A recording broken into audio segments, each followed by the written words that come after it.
बिना social media के internet connection में और बिना विवादित बयानों के इलेक्शन में मजा ही नहीं आता। वो तो भला हो हमारे देश के छोटे बड़े और इलेक्शन में खड़े नेताओं का, जो वायरल स्पीच देते रहते हैं और हमें ढेर सारा कंटेंट मिलता रहता है। वाह मोदी जी वाह। तो शुरुआत अपने देश के सबसे बड़े नेता रॉबर्ट वाड्रा से करते हैं। Are you serious? अरे सॉरी, किसने लिखा है ये स्क्रिप्ट? मतलब रॉबर्ट वाड्रा का पोस्टर अमेठी में क्या लग गया, वो बड़े नेता हो गए? चेंज करो इस लाइन को। सॉरी। गुड, बात बड़े नेता की हो रही है और इस लाइन में सबसे आगे है हमारे आदरणीय मोदी जी, जिन्होंने इस वीक ढेर सारा कंटेंट दिया, बयान दिया। यस, राजस्थान के बांसवाड़ा में मोदी जी ने कांग्रेस के वेल्थ रीडिस्ट्रीब्यूशन प्लान को एक अलग ही ट्विस्ट दे दिया। और पहले जब उनकी सरकार थी, उन्होंने कहा था कि देश की संपत्ति पर पहला अधिकार मुसलमानों का है। इसका मतलब ये संपत्ति इकट्ठी करके किसको बांटेंगे? जिनके ज्यादा बच्चे हैं उनको बांटेंगे, घुसपैठियों को बांटेंगे। क्या आपकी मेहनत की कमाई का पैसा घुसपैठियों को दिया जाएगा? ये बयान वायरल होते ही इसकी फैक्ट चेकिंग शुरू भी हो गई। पता चला कि पूर्व प्रधानमंत्री मनमोहन सिंह के 2006 में दिए गए बयान को मोदी जी ने गलत समझ लिया और कांग्रेस के मैनिफेस्टो में वेल्थ रीडिस्ट्रीब्यूशन जैसी कोई शब्द है ही नहीं, जिसका दावा पीएम मोदी ने चुनाव रैली में किया था। वाह मोदी जी वाह। हालत यह है कि पीएम मोदी के बयानों के हर लाइन का फैक्ट चेक करना पड़ रहा है। वैसे अच्छा है, मोदी जी के 1 घंटे के भाषण से सैकड़ों फैक्ट चेकर्स को जॉब मिल जाता है। लगता है 10 साल पहले अपने मैनिफेस्टो में बीजेपी ने जो 2 करोड़ जॉब्स देने का वादा किया था, मोदी जी वो वादा अकेले ही पूरा कर रहे हैं। मुझे खुशी है कि आप मुझे समझ पाए। इस बार के चुनाव में मोदी जी का सारा जोर एम फैक्टर पे है। पहले मछली, फिर मुगल, फिर मुसलमान और अब मंगलसूत्र। सवाल है कि मोदी जी अचानक ऐसी बातें क्यों कर रहे हैं? ऑप्शन ए, उन्हें हार का डर है। ऑप्शन बी, 400 पार कैसे भी करना है। ऑप्शन सी, ये तो मोदी जी ने किया है तो कुछ सोच के ही किया होगा। या फिर ऑप्शन डी, ऐसे ही सेक्सी लग रहा था। यार जवाब है कि हमें भी ठीक से नहीं पता, हम बस गेस ही कर सकते हैं। मूविंग ऑन, अब बात रॉबर्ट वाड्रा की। Are you serious? या this time I am serious. Last time हमने आपको बताया था कि कैसे वाड्रा ने अमेठी से चुनाव लड़ने की इच्छा जताई है और इस वीक उनके पोस्टर्स भी अमेठी में लग गए हैं। भाई वाह। बट सवाल है कि रॉबर्ट वाड्रा को आखिर इतना कॉन्फिडेंस आता कहां से है कि उन्हें पब्लिक सांसद बनाना चाहती है? बड़े लोग हैं, आ जाता होगा। वैसे ग्राउंड रिपोर्ट्स की माने तो अमेठी में हालत कुछ ऐसा है कि वाड्रा के अगेंस्ट अगर डॉली चाय वाला को भी खड़ा कर दिया जाए तो वाड्रा की जमानत जब्त हो जाएगी। Are you serious? Yes, we are serious. पर इन सब के बावजूद भी अगर रॉबर्ट वाड्रा को लगता है कि अमेठी से एमपी बन सकते हैं, तो हमें भी लगता है कि पुनीत सुपरस्टार नासा के साइंटिस्ट बन सकते हैं। वायरल स्पीच की बात चल निकली है तो बिना सैम के पूरी नहीं हो सकती। ये वाले नहीं, ये वाले कांग्रेस के सैम पित्रोदा। ये हर 5 साल बाद चुनाव के समय बाहर आ जाते हैं, एक बयान देते हैं और कांग्रेस का मोए मोए कर देते हैं। फिर अगले 5 साल के लिए इनका नाम खत्म, बाय बाय, टाटा। इस बार सैम पित्रोदा ने कहा है कि अमेरिका में इनहेरिटेंस टैक्स है। Let me tell you, in America, there is an inheritance tax.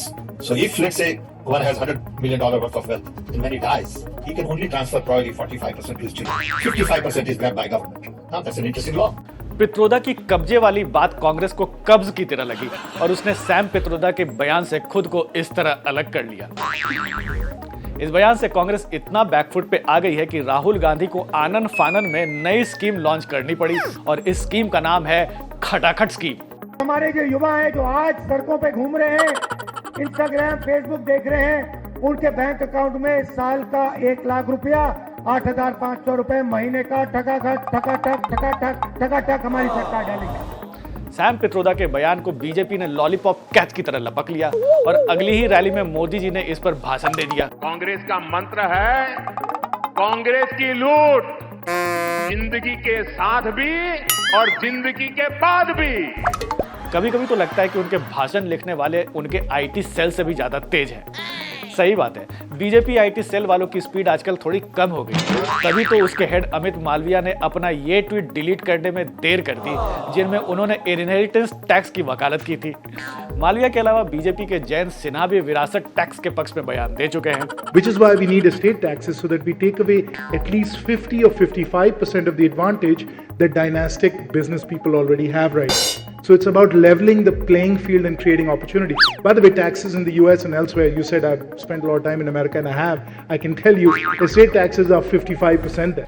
ये भी कहा जाता है कि दिवंगत बीजेपी नेता और पूर्व वित्त मंत्री अरुण जेटली भी इस टैक्स से बहुत प्रभावित थे, लेकिन जब तक ये सारा डेटा कलेक्ट होता, मोदी जी का भाषण खत्म हो जाता है और उस पर फैक्ट चेकिंग शुरू हो जाती है।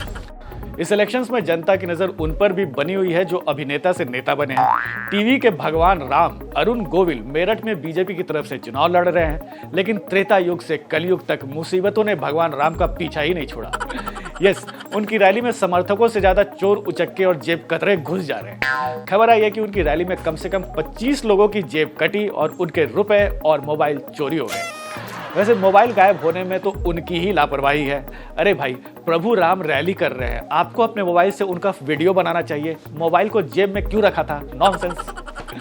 एक व्यापारी ने अपनी आपबीती सुनाई कि वो अरुण गोविल के दर्शन करने अपनी दुकान से बाहर आए थे और उनकी जेब से 36,000 रुपए गायब हो गए। मैंने कही जय श्री राम और जय श्री राम कहकर वहाँ भीड़ भाड़ थी काफी। जैसे मैं आया हाथ जोड़कर तो देखा तो मैंने जो हाथ मुँह करा, पैसे सारे गायब, 1 रुपया नहीं हुआ। सब में वही गिर गया। कितने पैसे थे? 36,000 रुपए थे।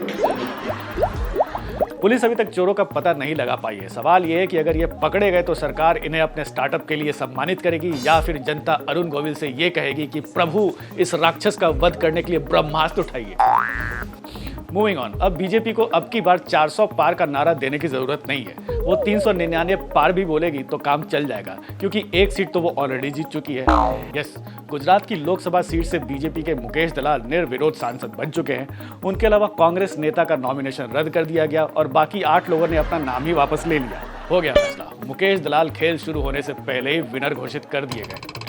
अक्षय कुमार चाहे तो इन पर बायोपिक बना सकते हैं। वैसे सूरत के लोगों को अगर नोटा दबाने का मन होता तो वो तो ऑप्शन ही खत्म हो गया। ये कैसा फ्री एंड फेयर इलेक्शन है? सो कंक्लूजन ये है कि सूरत में इलेक्शन के दिन इलेक्शन नहीं होंगे। जब सारे गुजरात में चुनाव हो रहे होंगे तो सूरत के लोग आराम से घर में सो रहे होंगे। वहां के पोल ड्यूटी ऑफिसर को भी इलेक्शन कमीशन ने बोल दिया है, आप घर जाके ड्रीम 11 पे टीम बनाइए, बाकी का चुनाव हम देख लेंगे। चुनाव की बात चल रही है तो बिहार को पीछे थोड़ी ही छोड़ देंगे। नहीं तो तेजस्वी यादव हमसे कहें कि हमसे तो पूछा भी नहीं। तो तेजस्वी यादव ने पूर्णिया की एक रैली में कहा कि या तो इंडिया गठबंधन को चुनो या एनडीए को। उनका इशारा था कि पप्पू यादव को मत जिता देना। और उधर पप्पू यादव इस बात से बहुत गंभीर हो गए, इतने गंभीर हो गए कि बीच इंटरव्यू में ही सो गए। उसमें थक गए क्या? नहीं उसमें उधर मीसा भारती से इंडिया अलायंस और एनडीए को लेकर सवाल पूछा गया तो उन्होंने भी कह दिया, दोनों तो एक ही है।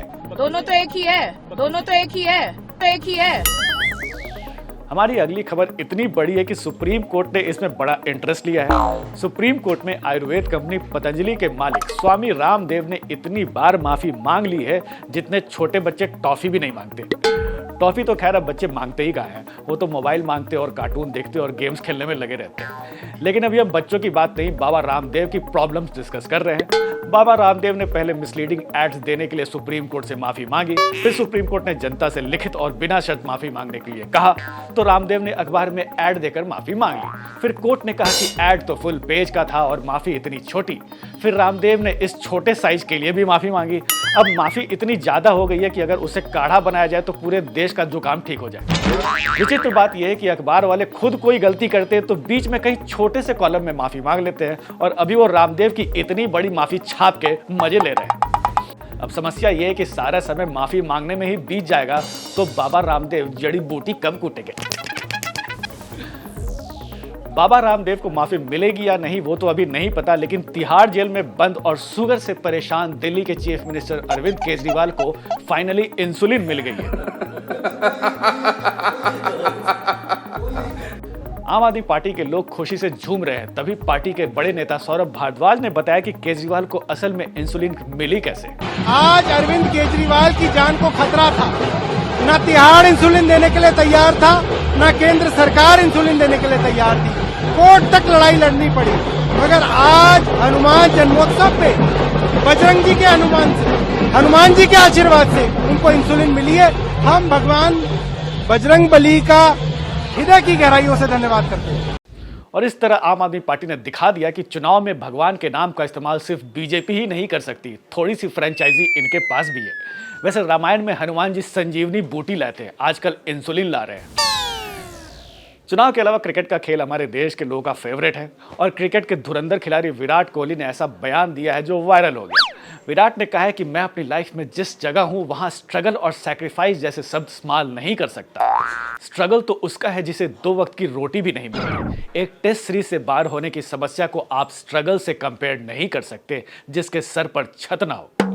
विराट कोहली की स्पीच के बाद डर है कि लोग कहीं उन्हें सेलिब्रिटी मानने से ही इनकार न कर दें, क्योंकि अपने यहाँ सेलिब्रिटी जब तक फुटपाथ पर सोने की कहानी ना सुनाए उन्हें सेलिब्रिटी माना ही नहीं जाता। लेकिन विराट कोहली के लिए भरे स्ट्रगल ना हो, उनके फैंस के लिए बड़ा स्ट्रगल है। अब कोहली की टीम आरसीबी आईपीएल में 8 में से 7 मैच हार चुकी है, उसके बावजूद भी कोहली रेस्टोरेंट में मस्त पार्टी कर रहे हैं। ये देखना ही उनके फैंस के लाइफ का सबसे बड़ा स्ट्रगल है। चलते चलते एक खबर विदेश से भी सुन लीजिए।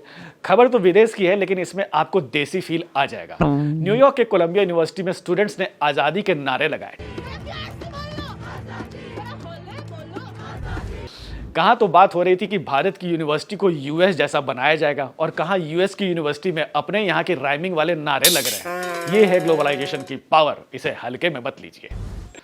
तो इतना सब कुछ इस हफ्ते हो गया। फाइनल रिजल्ट ये निकला कि विवादित बयानों में अभी भी मोदी जी राहुल गांधी से 2-0 की बढ़त बनाए हुए हैं।